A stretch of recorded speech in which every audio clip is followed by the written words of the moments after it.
iniciar. Entonces estamos grabando. La clase de hoy, para cerrar Elías, abarcaría dos textos de Elías que, según María de los Ángeles, ella no abordó, que son el deporte y el ocio y el cambiante equilibrio entre los sexos. Es decir, Elías, ustedes ya han visto las categorías principales y han visto su sociología de procesos a largo plazo, y sus conceptos principales y sobre todo lo que refiere a su método y al tipo de sociología que él utiliza, que él desarrolla. El tipo de sociología, si querés poner la primera filmina, la primera diapositiva, ¿vale? La primera diapositiva, ¿por qué? Porque ahí yo escribí dos términos que me parece que ustedes deben recordarse siempre con respecto a Elías. Ese es Don Elías, ahí lo tenemos. ¿Qué sigue? Ahí está. Fíjense que dice análisis figuracional y sociologías dualistas. ¿Por qué sociologías dualistas? María de los Ángeles se lo debe haber explicado, yo se lo recuerdo. Porque tanto Elías como después vamos a ver Bourdieu tratan de superar esa dicotomía que marcó la sociología de la llamada clásica, la sociología del siglo XIX, que establecía una especie de dicotomía entre individuo y sociedad. En realidad lo que va a decir Elías es: no hay sociedad sin individuos, obviamente, ni individuos sin sociedad, obviamente también. ¿Por qué? Obviamente no hay individuos sin sociedad, porque nadie puede realizar el proceso de individuación si está solo. No tiene sentido. Necesita de una sociedad, necesita de otros individuos que lo estén rodeando. En cuanto al análisis figuracional, es lo que él propone como método técnico de indagación de esos procesos de largo plazo, y que van a partir obviamente del concepto de figuración, que es un concepto central para Elías también, pero en ese análisis figuracional él apoya de su sociología dualista, porque van a ver más adelante que él dice: es como hablar de la estructura, pero desde los individuos que la forman. Es decir, nuevamente fortalece ese lazo indisoluble entre individuo y sociedad. Y un tercer término que estaría faltando ahí, me doy cuenta ahora, que también es central para tener siempre en la cabeza cuando uno lee a Elías, además de que es una sociología dualista, de procesos a largo plazo, que utiliza el análisis figuracional. El otro concepto es que él se va a basar siempre en su análisis figuracional, está pensado a partir de que él considera que cada vez hay una creciente interdependencia entre los individuos. Este es el otro término, interdependencia.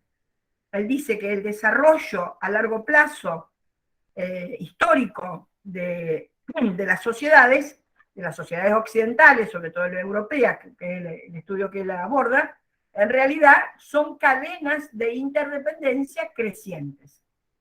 Entonces, solo para recordar que es una figuración, seguramente María de los Ángeles ya le dio un concepto, yo agrego algunos otros rasgos que están tomados del deporte y el ocio, que es un texto que tiene 3 capítulos, tomamos en él, donde van a ver que en realidad lo que está haciendo Elías es, además de utilizar al deporte o al proceso de deportivización, esto es lo que vamos a desarrollar, como muestra, como ejemplo, como observable de lo que es el proceso de civilización. Es decir, en realidad lo que él nos está diciendo, que el proceso de deportivización es un aspecto del proceso de civilización, que se direcciona hacia la disminución de la violencia, o, si ustedes quieren, hacia el aumento de los umbrales contra la violencia de los individuos.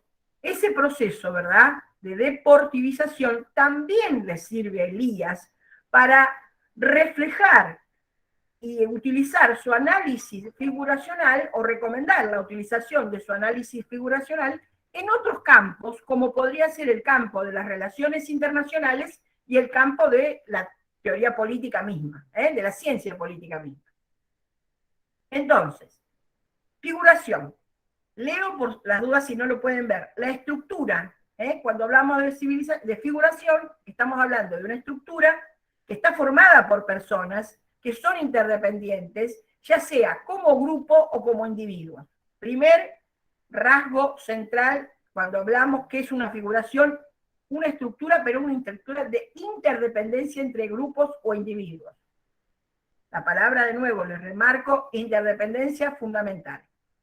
A su vez, ese sistema de relaciones, esa estructura es un sistema de relaciones entre los individuos, que está organizada esas relaciones en torno, ¿verdad?, a siempre una dinámica de poder. Fíjense que cuando hablemos de figuración va a hablar de equilibrio de poder, equilibrio de tensiones, balanza o balance de poder. Siempre esa figuración, en esa figuración encontramos una dinámica de poder. Y el poder allí aparece siempre como relación. Si María de los Ángeles, si vivieron ya con María de los Ángeles establecidos y dominados, la figuración de Winston Parva marca bien cómo el poder es una relación y cómo se mantiene de parte de un grupo esa relación de poder a su favor. Por eso va a decir que lo que cambia a través de los siglos, de nuevo en sociología de largo plazo, es el equilibrio de poder entre las partes, siempre. Y además, la figuración es una situación variable, por esto, en su dimensión espacio-temporal, tanto en la cortenización de los guerreros, como en lo que ustedes ya han leído de Winston Parva, saben que el tiempo, la dimensión espacio-temporal, va cambiando eso. Para los guerreros feudales, los señores guerreros feudales, ¿verdad? La dimensión espacio-temporal llega a un momento en que aparece el estado absolutista, ¿verdad?, de las monarquías absolutas, y ahí aparece la centralización, la monopolización de la fuerza de la violencia física por parte del monarca o del Estado posteriormente.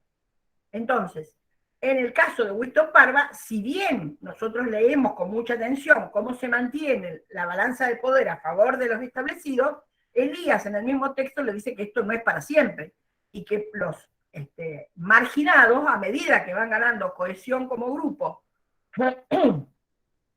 dejan de ser ya tan anómicos y comienzan a reivindicar sus propios intereses.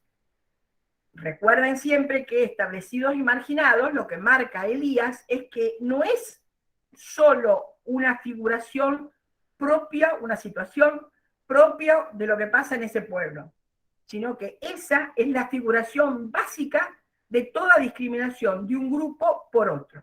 Esto, siempre que hay un caso de racismo, ahí está esa figuración, por ejemplo. Seguimos. Entonces, vamos a la próxima, Valentín. Entonces, les decía, esta figuración, a medida que va adentrándose en las preguntas que le surgen con respecto al proceso de deportivización, también hace toda una reflexión sobre, cuando está hablando del proceso de deportivización como pacificación, ¿verdad?, como proceso de pacificación, realmente de civilización, ahí encuentra, hace como un link, como una advertencia con respecto a las relaciones internacionales, porque dice, al interior de los estados-nación, de Europa, de Occidente, ¿verdad?, se da una doble moralidad. ¿De dónde proviene esa doble moralidad que tiene que ver con la psicogénesis, sobre todo la doble moralidad?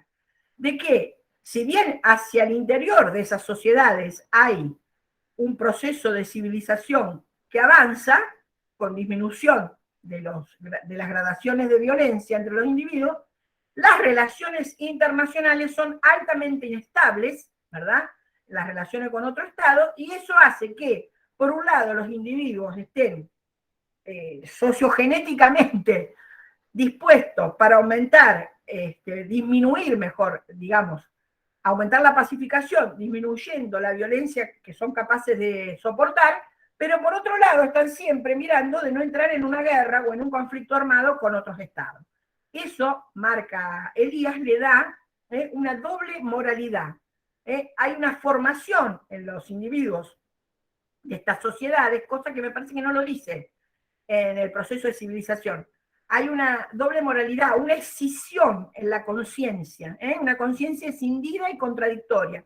Por un lado, he incorporado todo el autocontrol para que cada vez las relaciones al interior de este Estado-Nación sean más pacíficas, etcétera, a la vez que, por el otro lado, estoy siempre sometido a una especie de llamamiento para acudir a la guerra o a un conflicto armado con otras naciones. Por eso dice una conciencia escindida. Vamos a la próxima. Entonces, cuando el capítulo 3, van a ver ustedes que él habla de la génesis del deporte como problema sociológico.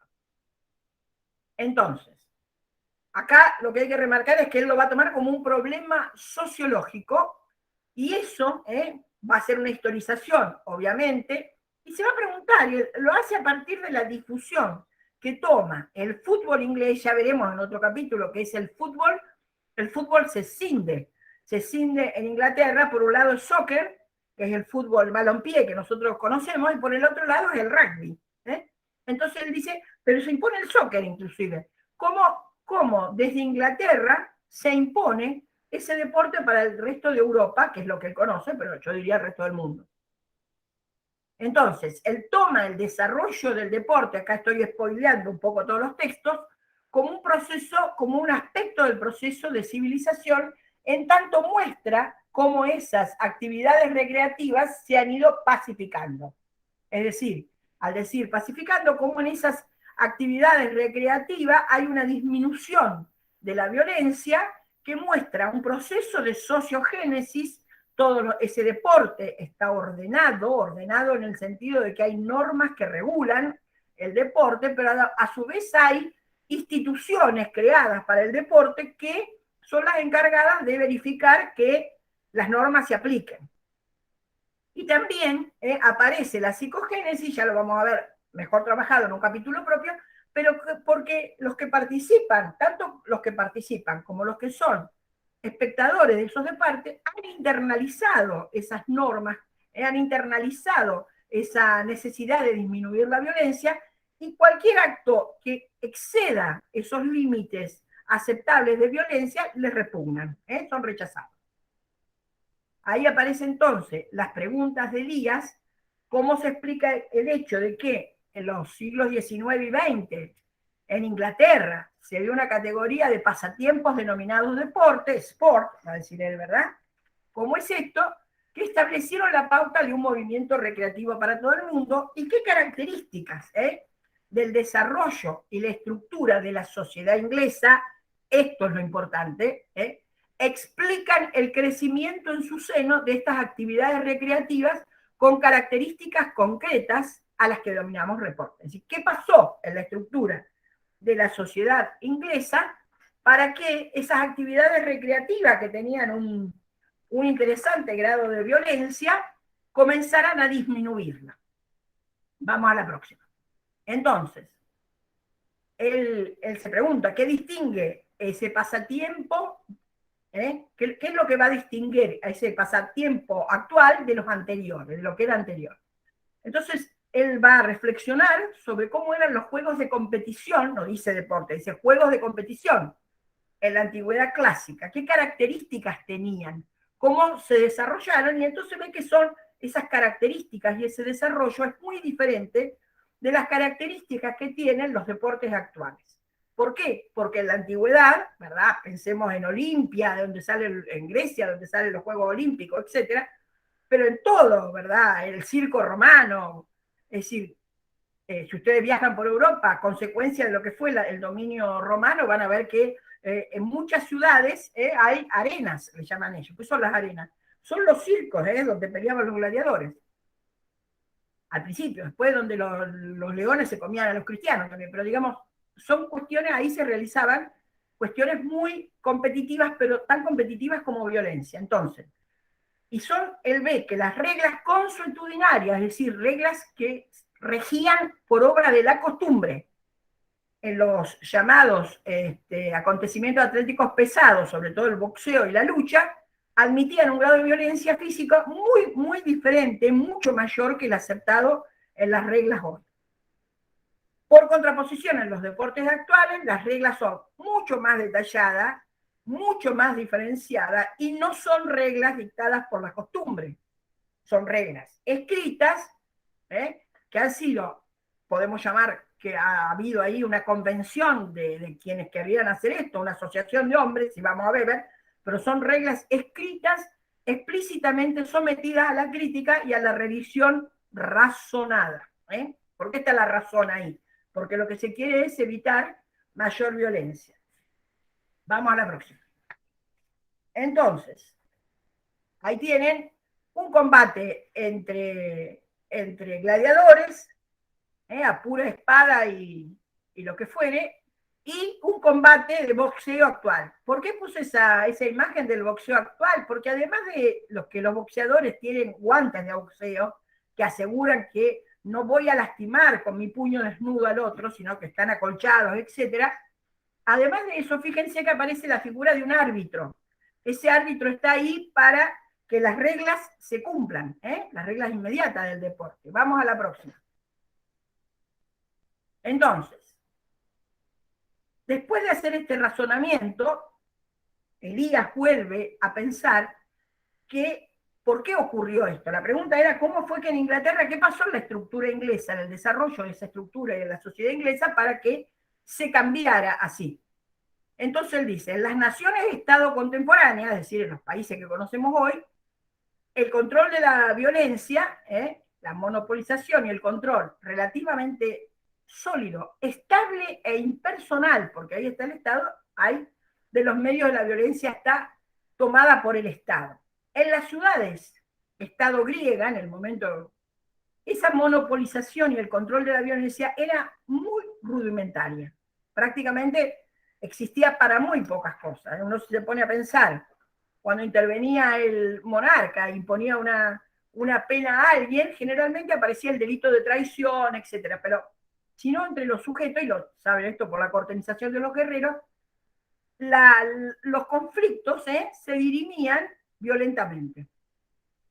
Entonces, dice Elías que la teoría de los procesos civilizadores, que aluden a la formación del Estado y la conciencia, allí nos dice que el nivel de violencia física socialmente permitido y el umbral de rechazo contra el hecho de emplearla o presenciarla difieren entre los dos estados, entre lo que pasaba en el mundo antiguo y en lo que pasa en la sociedad inglesa y en la sociedad europea, que han atravesado diferentes etapas de desarrollo, cada una de ellas, ¿verdad?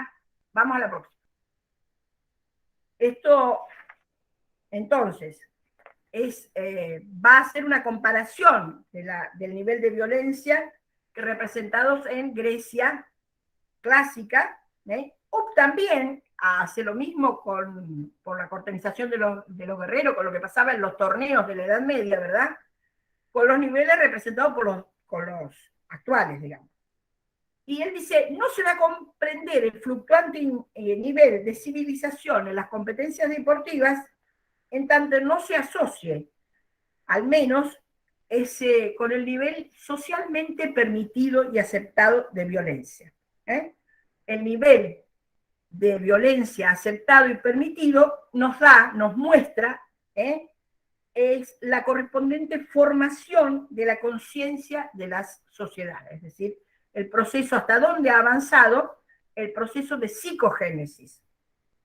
Entonces, va a ser también una reflexión, dice, sin embargo, en Europa, este proceso de civilización no es unidireccional, no es que avanza y nunca se detiene. En realidad, avanza, retrocede en algunos momentos, vuelve a avanzar, es decir, vuelve a avanzar y vuelve a retroceder, pero en general, cuando uno mira en el larguísimo plazo, ve que siempre avanza en una dirección determinada.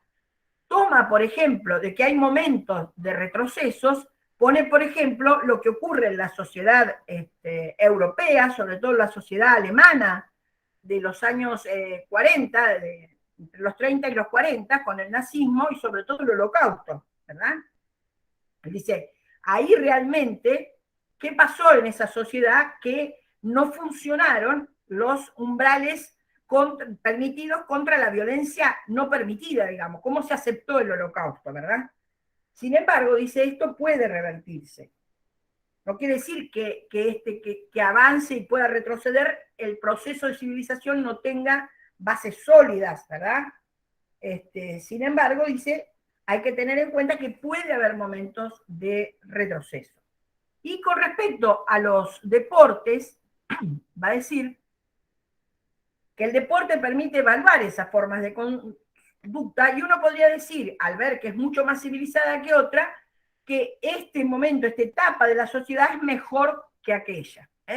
Ahora bien, él dice, ahí se nos presenta el problema sociológico de por qué un desarrollo no planificado, como es el desarrollo del proceso de civilización, ha producido algo que juzgamos como progreso. Siempre aclarando que eso que significa un progreso en realidad puede tener momentos de retroceso. Cuando en el capítulo 4, junto con Deming, va a hacer un ensayo sobre el deporte y la violencia, él va a encontrar que en muchos razonamientos sobre el proceso de deportivización, ¿verdad?, se establece un paralelismo entre el proceso de industrialización que sufren estas sociedades capitalistas a partir de la revolución industrial y la deportivización. Hay muchos que van a tratar de decir que la deportivización es como una especie de efecto del proceso de industrialización. Se industrializa la actividad económica y de repente aparecen también unas formas, entre comillas, de industrializar el ocio. Dice, para nada es así. Dice, en realidad, bajo la forma de deporte, los juegos de competición con ejercicio físico llegaron a un nivel de ordenamiento, sociogénesis, discúlpenme que se lo repita, pero para que lo tengan bien claro, y de autodisciplina, psicogénesis, por parte de los jugadores que nunca antes se había alcanzado. Estos mismos juegos llegaron a asimilar. Antes era mucho más violento, antes había una tensión en la lucha y una protección razonable contra los daños físicos, pero de pronto, a partir de ahí se va ordenando. Una consulta de Francisco. A ver, Francisco, espérate que no la pude leer. Ahí voy. A ver. Un momentito que hay una consulta. ¿Dónde estoy?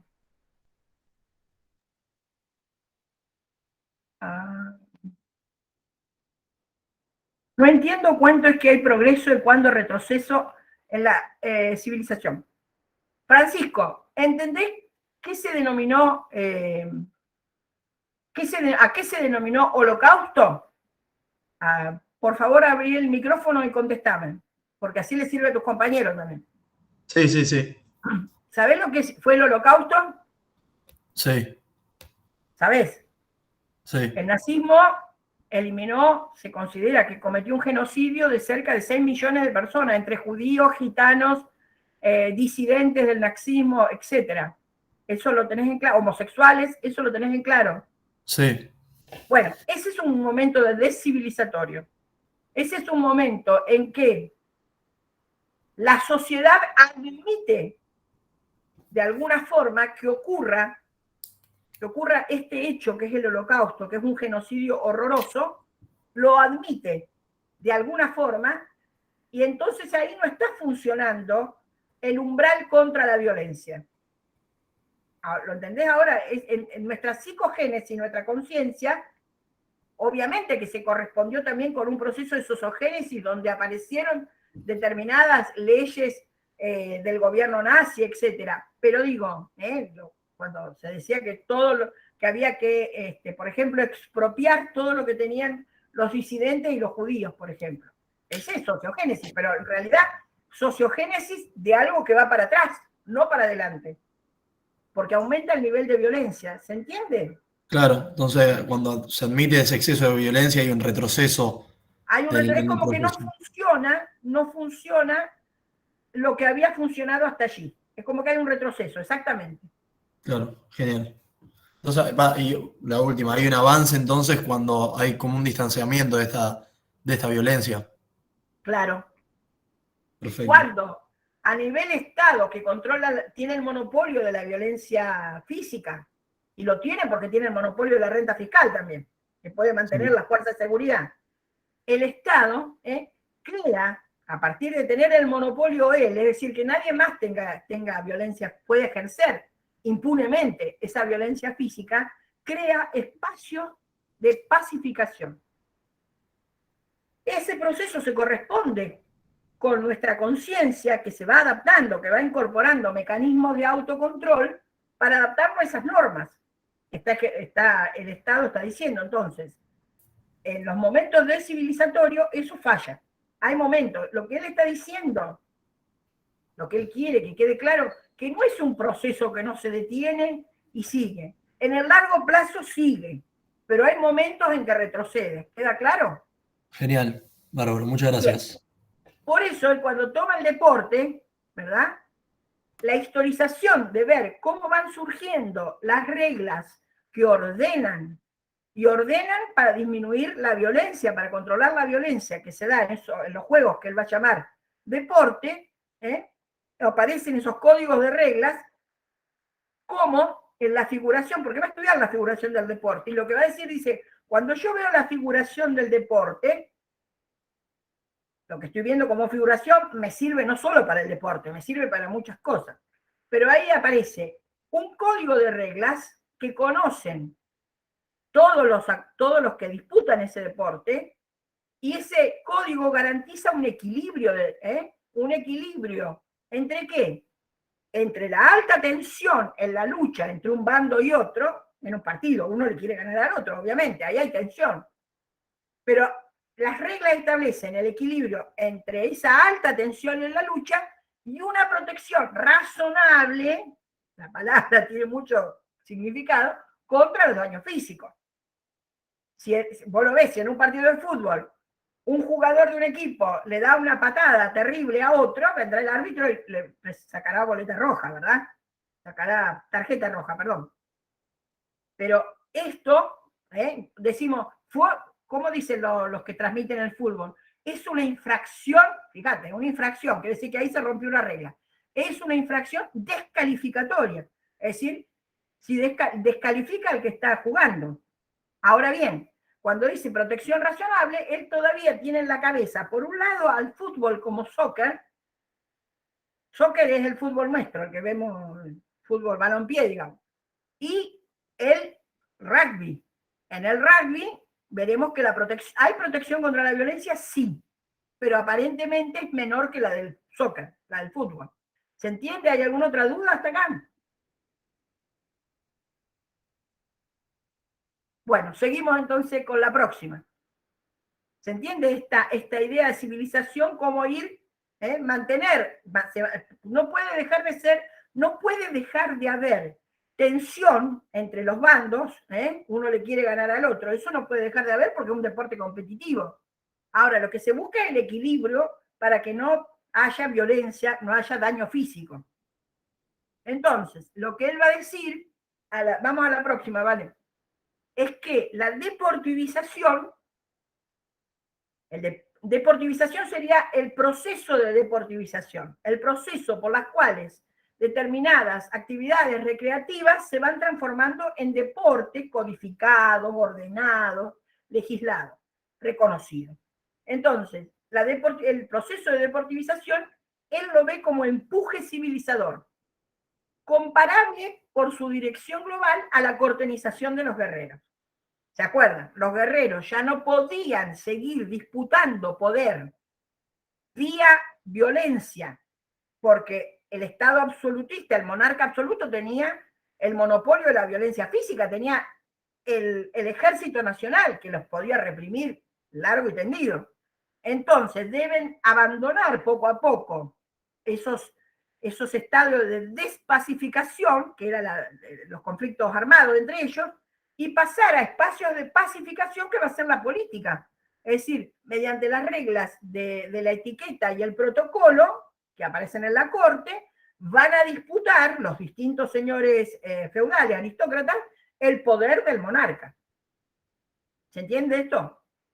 Ahí él lo está mostrando cómo avanza el proceso. ¿Y cuándo avanza el proceso de pacificación? Cuando aparece el monopolio de la violencia física ejercido por un Estado. Ahí. Entonces, él va a criticar que hay una tendencia generalizada, dice, en distintas bibliografías, en distintas teorías, a explicar casi todo lo ocurrido en el siglo XIX como resultado de la revolución industrial. Esto que yo les decía, el proceso de deportivización es un aspecto del proceso de industrialización. No es así, dicen. En realidad, no es así. Si bien la industrialización y la urbanización que se dio en esas sociedades sí tuvieron un papel importante en el desarrollo y la difusión de esas ocupaciones del tiempo libre con características de deporte, ¿verdad? Pero él dice, guarda, tuvieron efecto, pero tanto industrialización como urbanización es posible que fueran síntomas ellas mismas de una transformación mucho más profunda de las sociedades europeas que exigía, por un lado, mayor regularidad, reglas y diferenciación de conducta a sus miembros en tanto que individuos. Entonces, lo que él está viendo en la base del proceso de civilización, que a su vez se expresa por el proceso de deportivización, es la creciente longitud y diferenciación de las cadenas de interdependencia entre los individuos y grupos de individuos. Eso es lo que está pensando él, por eso se lo puse con mayúscula allí, porque eso es lo que él está viendo, que está en la base de todo este cambio civilizatorio. Vamos a la próxima. Entonces, él va a decir, entonces, cada vez cadenas de interdependencia más largas, entonces esos procesos de desarrollo de las normas y las reglas que van a evitar en el deporte que haya tanta violencia, en realidad a él le muestran esa interdependencia. Interdependencia dice, de hecho, por ejemplo, y está criticando acá a distintos sociólogos, desde Durkheim a Parson, pasando por otros cuantos. Es decir, esa interdependencia de hecho entre orden y desorden. En realidad dice, orden y desorden son un par, ¿verdad? Orden y desorden son un par del mismo desarrollo. Lo mismo que función y disfunción. Forman parte de los procesos. Porque él dice, si yo miro el proceso, veo cómo los seres humanos establecen determinadas reglas para remediar formas concretas de mal funcionamiento. Y cómo esas reglas nuevas, a su vez, propician otros cambios en las normas, en los códigos de reglas que gobiernan la conducta de las personas en grupo. Entonces, es una cosa muy dinámica que no se detiene.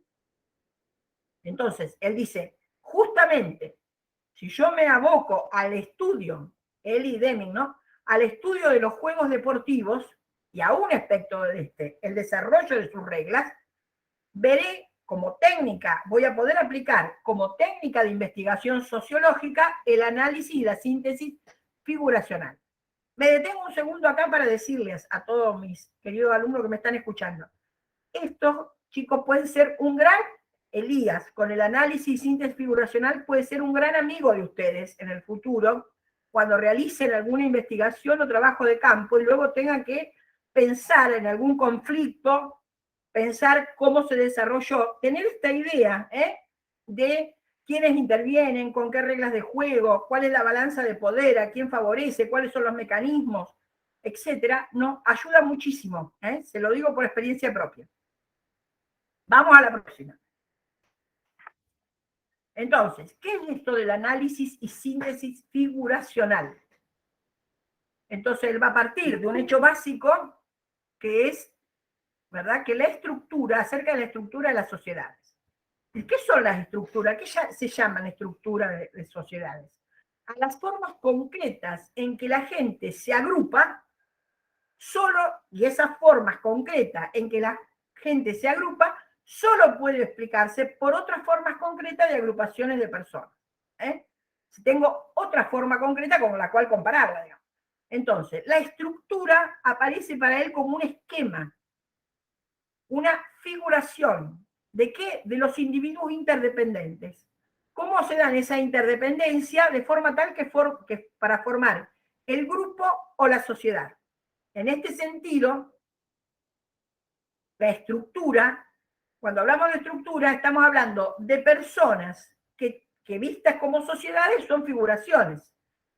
¿Verdad? A ver, si la miro como una sociedad, como un conjunto, hablo de estructura.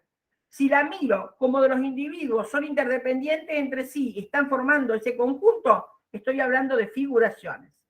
Y para Elías la figuración va a ser el núcleo central de la investigación cuando estudie los deportes. Y yo insisto, por enésima vez, que esto que él va a decir para el deporte viene bien para las relaciones internacionales y el análisis político. Vamos a la que sigue. Entonces, de todas formas, se está abocando a el análisis del deporte y va a caracterizar al deporte. ¿De qué habla cuando habla de deporte? Fíjense cómo él va poniendo distintas características. La primera es una actividad de grupo, organizada y centrada en la competición entre al menos dos partes. Vamos pensando cada una de las que dice. Exige algún tipo de ejercicio o esfuerzo físico. En ella se da el enfrentamiento, se realiza siguiendo reglas conocidas. Todos los que participan del juego conocen las reglas. Incluida, en los casos que se permite el uso de la fuerza física, las que definen los límites de violencia permitidos. Ustedes saben que, por ejemplo, si viene el boxeo, ¿verdad? Es la agresión de uno contra otro, sin embargo, hay reglas claras. Uno es la cuenta de 8 para saber si está consciente o no, si está knockout.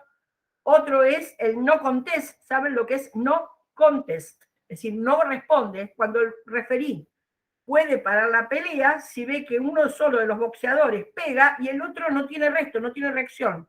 Entonces puede parar la pelea, detiene la violencia para decir, este boxeador no está en condiciones de seguir peleando. Entonces, está definido el límite de alguna forma, está definido el límite de violencia permitido. Las reglas también determinan la figuración de partida. ¿Por qué habla Elías de figuración de partida? Porque hay una figuración inicial, pero luego, durante el juego, va a cambiar constantemente esa figuración. Por eso dice, las reglas que determinan la figuración de partida que forman los jugadores y el esquema cambiante de esta figuración a medida que avanza la competición. Pero todos los deportes, ¿verdad?, realizan funciones específicas para los participantes, para los espectadores y hasta para sus países en general. ¿Sí? Fíjense lo que está diciendo, el deporte cumple una función incluido hasta para el país, no solo para los jugadores que participan, no solo para los espectadores, sino hasta para la sociedad en la cual está inserto. Y luego dice algo muy interesante, porque he estado escuchando que querían cambiar no sé qué del offside, del fútbol, etc. Dice, ahora, ¿no? Dice, cuando un determinado deporte no logra cumplir adecuadamente estas funciones, las reglas pueden ser cambiadas, obviamente, ¿verdad? Entonces, la figuración de las personas en un torneo, sea cual fuere, tengan en la cabeza, me parece que es más fácil tener en la cabeza el partido de fútbol o también en la pelea entre dos boxeadores. La figuración de las personas en un torneo está ordenada de tal modo que no solo crear, ¿no? No solo está creando, sino que también contiene en sí misma diversas tensiones. A veces, obviamente, que hay tensiones, porque hay un enfrentamiento. Nos enfrentamos cada cual para ganarle al otro. Por eso él va a hablar de polaridades interdependientes. Ahora vamos a ver a qué se refiere. Pero dice, en su forma madura, cada deporte conlleva un complejo de polaridades interdependientes en un estado de inestable equilibrio entre tensiones que permite fluctuaciones moderadas que ofrecen a todos los competidores la posibilidad de ganar ventaja hasta que uno de ellas logra romper la tensión ganando el juego. Es decir, es esencial, ¿verdad? Hay toda una secuencia estructurada, ¿verdad?, siguiendo el estudio la historia de los deportes, él va a ver que hay toda una secuencia estructurada en términos históricos de los cambios en la organización, las reglas y la figuración real del juego mismo. ¿Cuándo se habla de la madurez de un deporte? Cuando llega a una etapa que está caracterizada por el equilibrio de tensiones y el periodo de equilibrio de tensiones. ¿Qué quiere decir equilibrio de tensiones? El periodo de tensión, es decir, de que no se sabe quién va a ganar, no es ni demasiado corto ni demasiado largo. ¿Está claro? Tiene que ser lo suficientemente un periodo que mantenga la atracción para los que juegan y para los que están como espectadores. Ahora, ¿de qué hablaba cuando hablaba de polaridades de las que depende ese equilibrio de tensiones? Bueno, él habla, si por ejemplo, la polaridad que primero dice, si los jugadores no se controlan o si los jugadores se reprimen, ahí aparece si están demasiado, no se controlan, es decir, no le hacen caso al reglamento del juego. O, por otro lado, se reprimen y le hacen demasiado caso al reglamento del juego. Es decir, si siguen las letras, si siguen las reglas al pie de la letra, o si las evaden o estiran al máximo, ¿verdad? Puede pasar un hecatombe para un equipo o para el otro. Entonces, ahí es necesario que los jugadores encuentren, los dos bandos, un punto medio entre seguir cuidadosamente las normas y convenciones y regatearlas o estirarlas al máximo y jugar cerca del punto de ruptura. Es decir, se ve, fue un poquito fuerte con la pierna, dicen algunos, el arquero salió con los dos pies. ¿Verdad? Pero la idea, fíjense, ¿por qué aparece acá? Miren, la primera de la figura es un cuadro de la batalla de San Lorenzo. La segunda es una foto de un partido internacional. Ya lo ven a Messi con el 10, por ejemplo.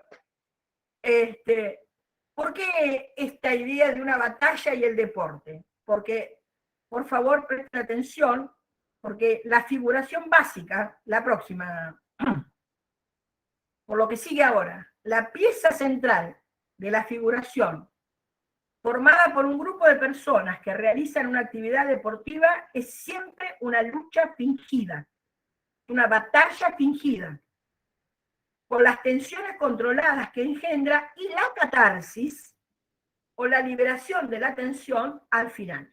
¿Por qué habla de catarsis? ¿Saben qué es catarsis? Son momentos en que uno descarga toda la tensión que ha sufrido en un grito, en un aplauso, lo que fuere, ¿verdad? No sé qué habrán hecho ustedes cuando terminó el partido entre el partido entre Argentina y Brasil por la Copa América. ¿Qué hicieron? Cuando terminó, cuando el referee dijo se acabó y Argentina ganó por un gol. ¿Qué hicieron? Aplaudieron, bailaron, cantaron, no hicieron nada. ¿Qué hicieron? Bueno, eso es la catarsis, frente a un deporte. Entonces, otro ejemplo del que le sirve a Elías para mostrar también cómo cualquier deporte, hasta el menos pensado, si es un ejemplo del proceso de civilización, él va a tomar un deporte que es conocido y reconocido mucho en Inglaterra, que es la caza del zorro. Tiene todo un aspecto ceremonial y ritual para las clases altas en Inglaterra, son esos, generalmente uno lo ve en las películas donde salen todos vestidos de rojo, con hermosos caballos y todos los perros, buscando al zorro, ¿verdad? Pobre bicho. Entonces, este deporte se da en Inglaterra, aunque también hay, uno si navega por internet encuentra que hay llamado a la conciencia ecológica, digamos, en España y en ciertos lugares de España contra la caza del zorro, que también se da, parece que allí, pero no como en Inglaterra. Entonces, ¿qué es lo que marca? No voy a entrar, lo pueden leer, es muy bello esta parte, así que no hay problema. Pero lo quería remarcar, ¿qué es lo que va a mostrar Elías ahí? Que en Inglaterra, en las etapas iniciales, históricamente, se perseguía al zorro y los mismos cazadores los mataban. Sean campesinos, porque les mataban las gallinas, porque le daban determinados daños, hasta que esto se transforma en un deporte que va a ser tomado por la aristocracia, etc. Sin embargo, eran los mismos cazadores, el perro acorralaba al zorro, y los mismos cazadores los que le daban muerte.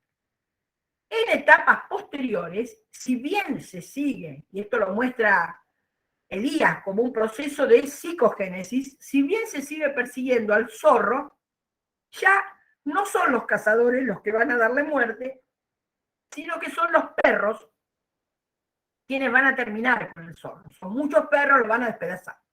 Entonces, lo que marca ahí Elías es que, bueno, la violencia ahí sigue estando. Sin embargo, en términos de conciencia humana, hay un desplazamiento entre el placer de matar, fíjense lo que está diciendo, que hay placer en el matar. Ese placer en el matar ha sido desplazado por el placer de ver matar.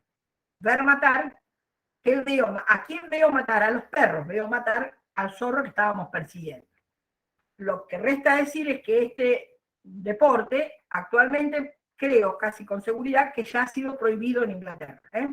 Ahí hay proceso también, de nuevo, de sociogénesis y psicogénesis que viene de mano de todos los derechos, todas las organizaciones que luchan y bregan por los derechos de los animales, más los ecologistas, más, digamos, sociedades protectoras también de animales que tratan de lograr que se prohíba y se termine con este tipo de actividad. Y creo que en Inglaterra está prohibida. No sé si en España, porque he visto mucho llamado a terminar con eso, pero no sé si está terminado. Entonces, para finalizar,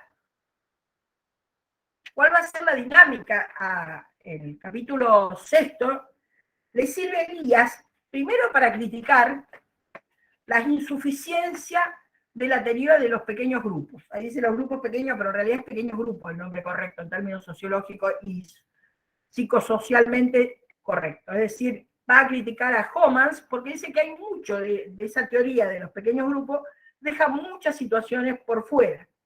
Y entonces a él le va a servir el deporte, el fútbol, para ver cuál es la dinámica de los grupos. Él va a hablar de una dinámica de grupos deportivos, va a hacer especial referencia al fútbol, pero en realidad esa dinámica de grupos le sirve para analizar a otros grupos.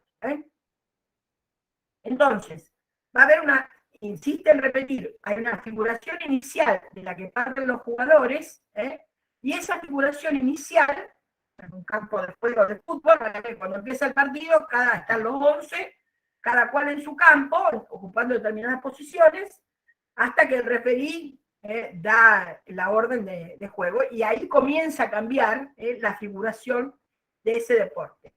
Ese deporte va variándose continuamente, ¿verdad? Y a ese movimiento continuo de la figuración de los jugadores, él va a llamar modelo o patrón de grupo.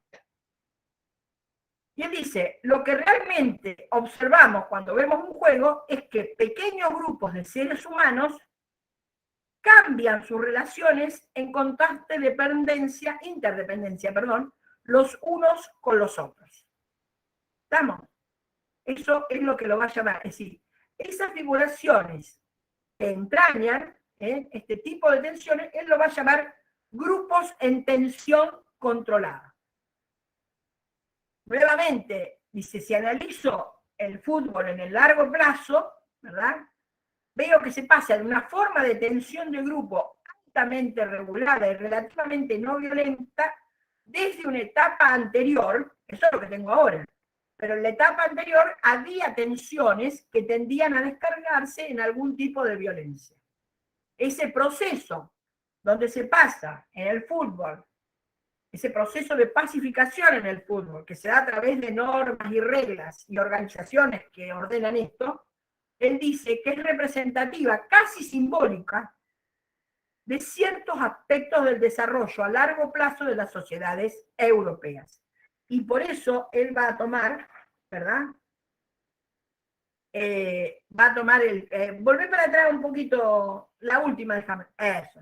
Es decir, esta figuración, la toma, él dice, esta figuración que se da en todos los juegos es que constituye una clase de dinámica de grupo, insisto, producida por tensiones controladas entre al menos dos subgrupos.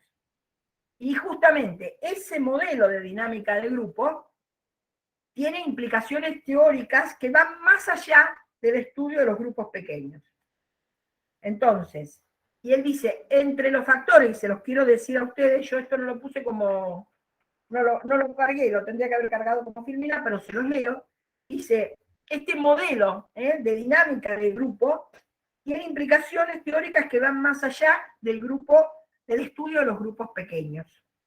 Entre los factores que impiden llegar a un mejor control de la incapacidad generalizada de percibir e investigar a dos estados en tensión o a un sistema estatal pluripartidista, está el que no se lo puede, el que generalmente no se lo analiza como una sola figuración.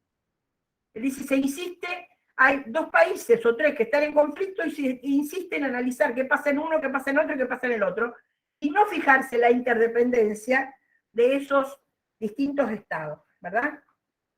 Ahora sí, vamos a pasar al otro texto de Elías,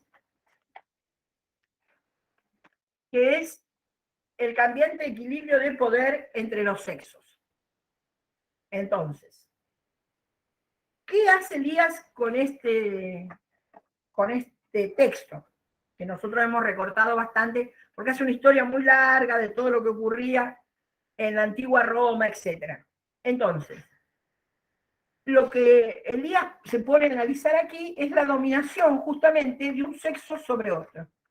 Entonces, él dice, hay una figuración entre el poder, hay un cambiante equilibrio de poder, dice él, que va, yo le voy adelantando el resultado, se va corriendo desde el poder del grupo de los hombres hacia situaciones de mayor igualdad de poder con las mujeres.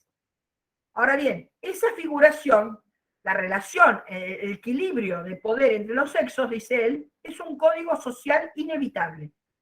Cuando hablamos de equilibrio de poder entre los sexos, estamos hablando de un código social que no es posible desconocer, evitar, más que desconocer. Él parte de su reflexión a partir de que ve a un matrimonio hindú, lo encontraba siempre, se cruzaba con ellos, de ancianos hindúes, en Londres, y veía cómo él caminaba unos pasos adelante y ella le seguía atrás con la cabeza gacha, pero él lo que veía era una desigualdad armoniosa, como que cada cual de ellos sabía claramente cómo tenía que ir, a qué distancia seguir. Es decir, él va a hablar entonces de un tipo de desigualdad codificada. Codificado, se siguen determinadas reglas. No se hace porque sí. Él dice, ¿cómo surgen estos códigos de desigualdad codificados? Bueno, a través del transcurso del tiempo, de nuevo, a largo plazo. Hay costumbres y hábitos que conllevan una coerción social y se transforman en una segunda naturaleza. Esta segunda naturaleza son, por ejemplo, los ejemplos de China e India. En China, en China, cuando, por ejemplo, a las novias le vendaban desde temprana edad, le vendaban los pies, en la antigua China, ¿no? Al punto tal que no le permitían que crecieran sus pies y terminaba siendo una especie de inválida, debía ir siempre detrás de su esposo y no tenía, digamos, mucha movilidad por sí misma. Mientras que en la India había ejemplos donde a la muerte de su esposo era incinerada junto con él su viuda. Vamos a la próxima. Entonces, hay la foto de, vamos de la mano, vamos, a la próxima. Ustedes pueden ver ahí, entonces. Pero vamos a la próxima. Ahí está la pila funeraria, por eso, en los brahmanes. Entonces dice, él lo que está mirando en la relación entre ambos sexos, digamos, como los hombres, a lo largo de la historia, como grupo social, adquirieron recursos de poder mucho mayores que las mujeres, mucho mayores. Entonces, el código social dominante, esto de que la desigualdad codificada, código social dominante, relegó a las mujeres a una posición subordinada e inferior en comparación con los hombres. En Europa, dice, hasta el siglo XIX, de nuevo en el largo plazo, hasta el siglo XIX, El código tradicional de conducta de las clases altas era ambiguo. ¿Por qué ambiguo? Porque había muchas diferencias en el trato público como privado.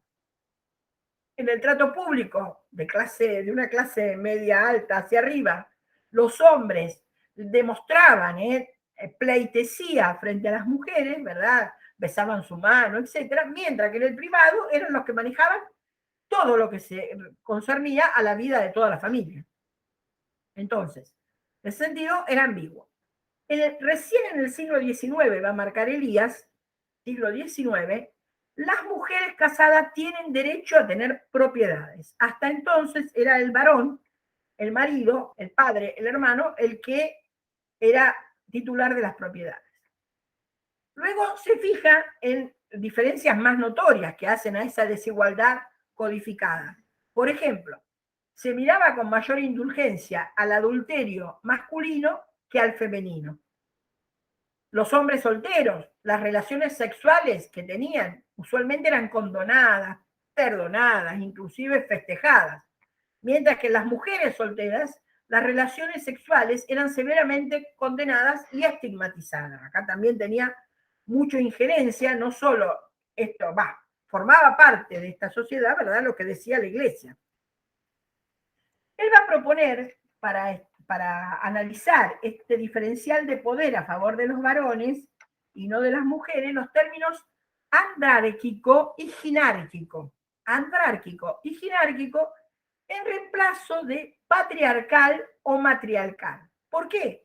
Porque dice que la palabra andrárquico o ginárquico remite, ¿verdad?, por etimología, al poder de hombres, andrárquico, por ser hombres, y al poder de mujeres, por ser mujeres, ginárquico. En cambio, patriarcal remite de alguna forma al hombre que es padre o matriarcal a la mujer que es madre. Y a él no le parece que sea correcto, que es mucho más correcto para su teoría andrárquico y ginárquico.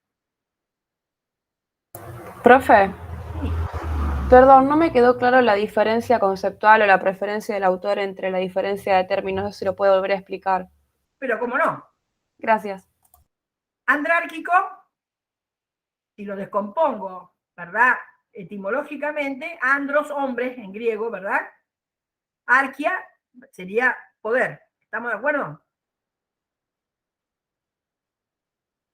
Sí, ¿Sí o sí. no? ¿Sí, Tiziana? Sí, lo que no me quedó claro es por qué prefiere esos términos. Porque él analiza la diferencial de poder de hombre en tanto hombre, más allá de que sea padre o no. Y lo mismo la mujer. No quiere decir que no le importa que sean madre o padre, pero en realidad lo que está fijándose él como proceso histórico es que más allá de que sean padre o madre, en realidad el diferencial de poder está dado por el sexo. ¿Se entiende? Tiziana. Sí, profe, perdón, estaba tomando nota. Sí, ahí me quedó más claro. Muchas gracias. Muy bien. Andrárquico y ginárquico. Y él dice que en ese código europeo que resultaba, si se quiere, ambiguo, en términos del comportamiento público y privado, es un código andrárquico, refiere el poder de los hombres, pero tiene algunos rasgos ginárquicos, residuos ginárquicos. Por eso él decía la necesidad de un vocabulario diferenciado, pero en realidad lo que él marca ahí es esta cosa de que quedan algunos residuos que obligan a los varones a ser corteses con las damas, pero no abandonan el diferencial de poder que tienen a su favor. Vamos a la próxima. Vale. Entonces, cuando habla de código, fíjense que él lo define, que él dice que el código, esté escrito o no, ¿no? El código es ese conjunto de normas, sean normas morales, normas escritas, normas convencionales, como fuere. Dice, el código representa una cristalización del desarrollo, del cambio de la estructura de poder en una sociedad en el país donde está. Una cristalización del desarrollo. Hasta ahí llegó, hasta acá cambió. Ahora bien, también lo que marca es que el código nunca es producto de un accidente caprichoso. El código siempre va a estar mostrándonos en un momento determinado, en una etapa determinada del desarrollo, el equilibrio de poder entre los dos sexos. Entonces, dice, en ese sentido es una conceptualización de los matices y los grados en los diferenciales de poder de los grupos humanos. Esto es lo que dice con respecto a esa teoría que él tiene de código. Fíjense que ahí ven ustedes en la figura un matrimonio de la antigua Roma, ¿verdad? ¿Por qué la antigua Roma? Vamos a la próxima. ¿Por qué él dice que hay tendencias, si uno se pone en la perspectiva del desarrollo de muy largo plazo, fíjense que dice desarrollo milenario, aparecen tendencias que van hacia la atenuación de las desigualdades sociales entre hombres y mujeres. Justamente la antigua Roma muestra cómo esas tendencias aparecieron, esas tendencias a la atenuación, uno puede verlas ahí. ¿En qué periodo? En el periodo que va de la República Romana al Primer Imperio. Es decir, si nos ponemos en el principio del periodo de la República Romana, había una intensa sujeción social de las mujeres por los hombres, digamos. Había una sujeción social a una condición de virtual igualdad entre los, y fue entonces. Lo leo de nuevo porque ahí parece que falta algo. Y se llevó de una intensa sujeción social, primera parte del periodo, a una condición de virtual igualdad entre los sexos, el Primer Imperio. ¿Cómo fue que se dieron estos cambios? Estos cambios aparecieron en el balance del poder entre los sexos desde Roma como ciudad-estado a Roma como capital de un vasto imperio. ¿Dónde empiezan los cambios? En el grupo dirigente de Roma. El grupo dirigente era la clase senatorial. Esa clase senatorial, en este proceso que va desde la República Romana al Primer Imperio, esa clase senatorial pasa de ser una clase de campesinos guerreros a ser una clase de propietarios aristocráticos con altos cargos militares y civiles y grandes posesiones de tierra. En ese proceso, esa clase va a acumular, hay mucha acumulación de poder en las familias aristocráticas. Esa familia aristocrática, insisto, pasa de una nobleza guerrera y aristocracia de poseedores. ¿Por qué marca esto? Que va a producir cambios en la relación hombre-mujer, pero además, porque él dice, lo van a ver más adelante, porque esa clase senatorial no es que produce riqueza porque hace comercio, ni porque es campesina y le va bien en las cosechas. Esa clase lo hace al poder, acumula poder a partir de la conquista de otros pueblos. ¿Queda claro esto? Entonces, volviendo. La acumulación de poder que se dio en esa familia aristocrática terminó en un cambio en la relación entre marido y mujer. ¿Cuál fue la palanca de ese cambio? El pasaje de una situación donde las mujeres eran parte de la propiedad de sus esposos, sin derecho a ninguna propiedad, República Romana, a una situación donde eran poseedoras de propiedad por derecho propio. Estamos en el Primer Imperio. ¿Cómo se produjo esa transformación? Él dice, a partir de un cambio en las costumbres que también tuvo un mínimo de cambio en las normas legales. Aparece una norma según la cual una mujer podía casarse sin transferir a su esposo la tutela masculina sobre ella ni sobre su propiedad. Es decir, ¿a quién le quedaba la tutela si no pasaba el esposo? ¿A quién le quedaba la tutela y el control de lo que tenía la esposa? Bueno, quedaban en las manos del padre, de los tíos o de los hermanos. Es decir, hay como una negación de la familia de la mujer a pasarle, ¿verdad? A pasar parte de su fortuna a la familia del esposo. Entonces, esto, ¿verdad?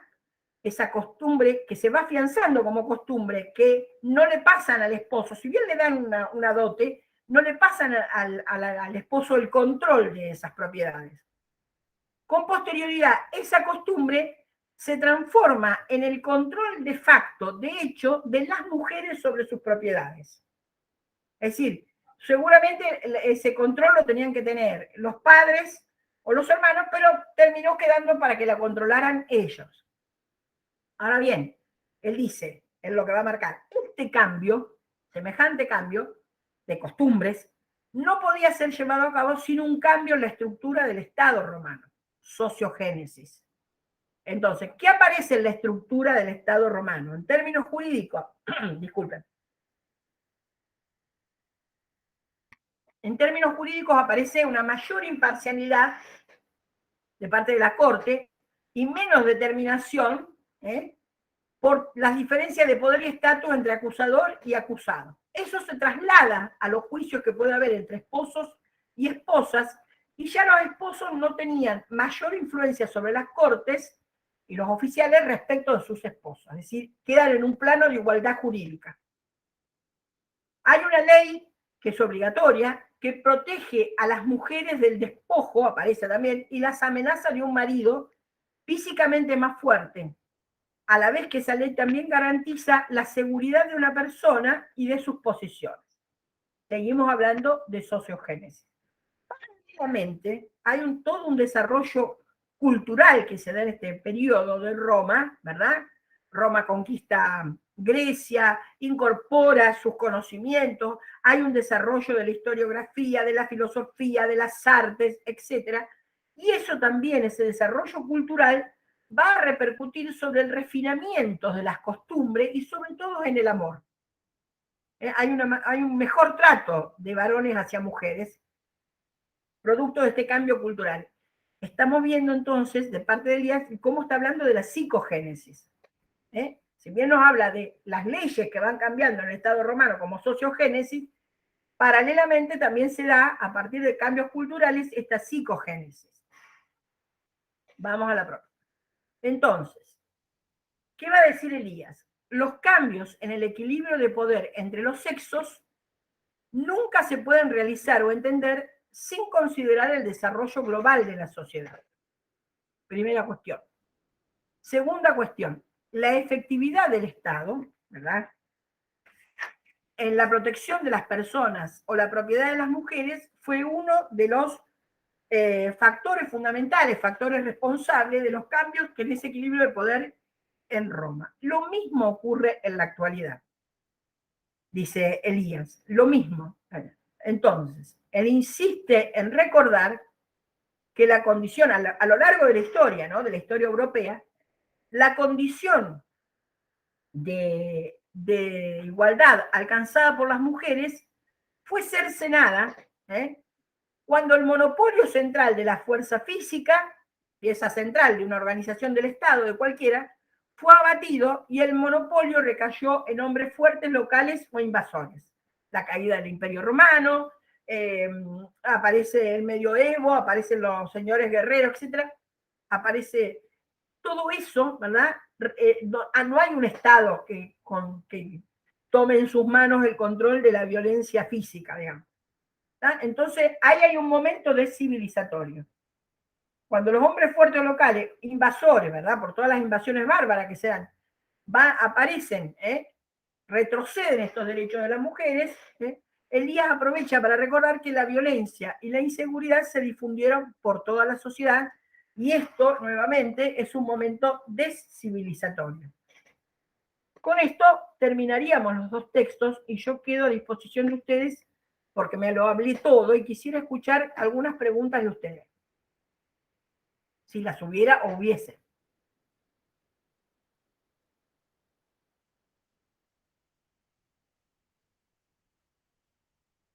Son dos textos que van a poder leer, son cómodos para leer, son algo reiterativos también, pero muestran, digamos, describen muy bien lo que es la figuración.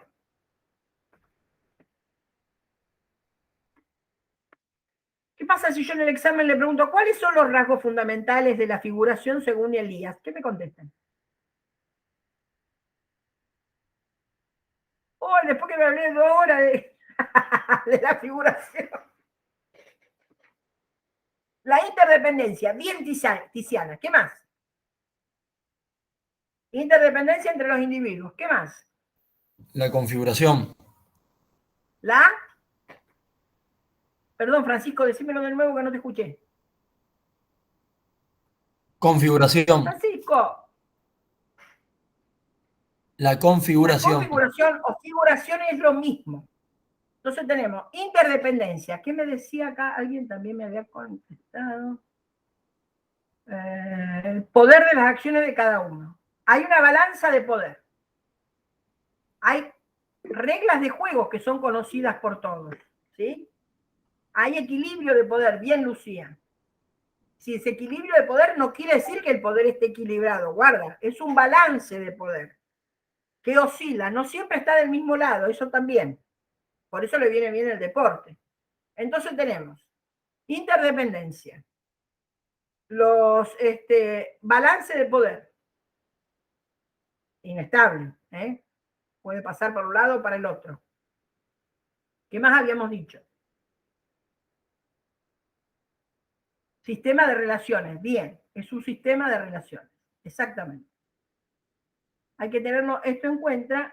Y acá me pregunta Valentina Luchetti si podría repetir cómo la deportivización tiene que ver con el proceso de civilización. Tiene que ver con las reglas. A ver, la deportivización, sí, claro.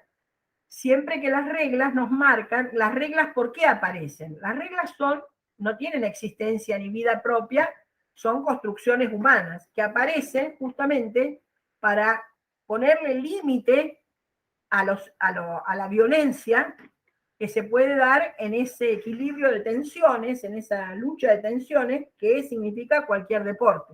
Entonces, cuando aparecen las reglas, son la forma que tiene un grupo humano de limitar, un grupo humano que limita esa violencia. Ahora, ¿por qué ese grupo humano querría limitar esa violencia? Porque ese grupo humano está más civilizado, es decir, el proceso de civilización vía sociogénesis ha determinado el monopolio de la violencia física por parte del Estado, que da determinadas normas que van también a apaciguar la violencia, y eso produce un proceso de psicogénesis en donde nos autocontrolamos e internalizamos esas normas. En el caso y a la vez que vamos creando en nuestra conciencia un umbral de aceptación de la violencia, es decir, hasta dónde aceptamos la violencia, y ese umbral tiende a disminuir, cada vez la aceptamos menos.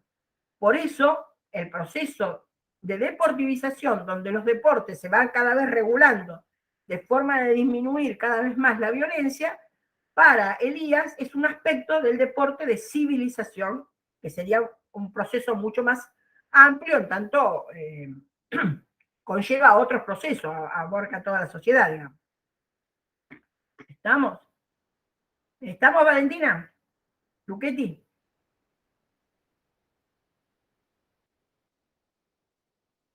Muy bien. Estoy mal de la garganta. Bien. ¿Alguna otra pregunta?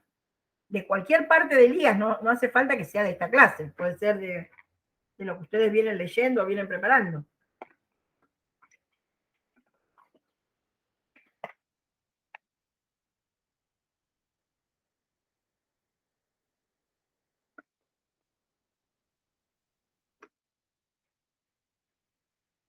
Entonces, si les parece, terminamos con la clase, salvo que alguien quiera hacer otra pregunta más. Un sí, un no me viene bien.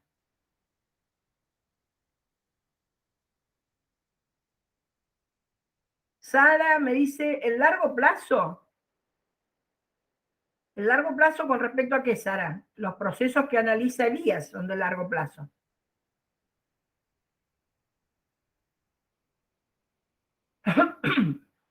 Bien, entonces dejo de grabar.